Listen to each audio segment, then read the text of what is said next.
सप्ताह में 7 दिन होते हैं, तो संडे के बाद मंडे, मंडे के बाद ट्यूसडे, ट्यूसडे के बाद वेडनेसडे, वेडनेसडे के बाद थर्सडे क्यों आता है भाई? और ये तो पूरी दुनिया मानती है ना। अब आप बताइए, अगर कोई लॉजिक इस बात का हो, संडे पहले आना समझ में आता है, सबसे प्रमुख ग्रह।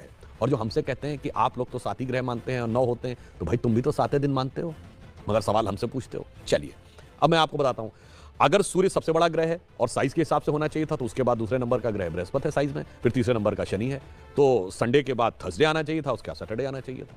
यदि सूर्य से डिस्टेंस पे देखें तो नियरेस्ट वेडनेसडे है, तो संडे के बाद बुध है, तो संडे के बाद वेडनेसडे आना चाहिए था।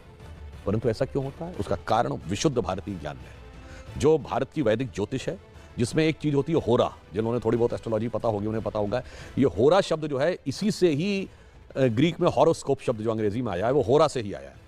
अब होरा ये होती है कि यदि सूर्य की पहली होरा है तो 24 घंटे के बाद जब 25वां घंटा लगेगा, यानी नेक्स्ट डे जो फर्स्ट होरा होगी वो होगी चंद्रमा की।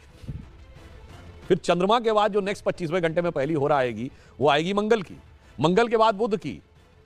एग्जैक्टली जो वैदिक एस्ट्रोलॉजी के होरा के कैलकुलेशन का जो सीक्वेंस है कि सूर्य, चंद्र, मंगल, बुध, बृहस्पति, शुक्र और शनि, उसी सीक्वेंस में ये हफ्ते के 7 दिन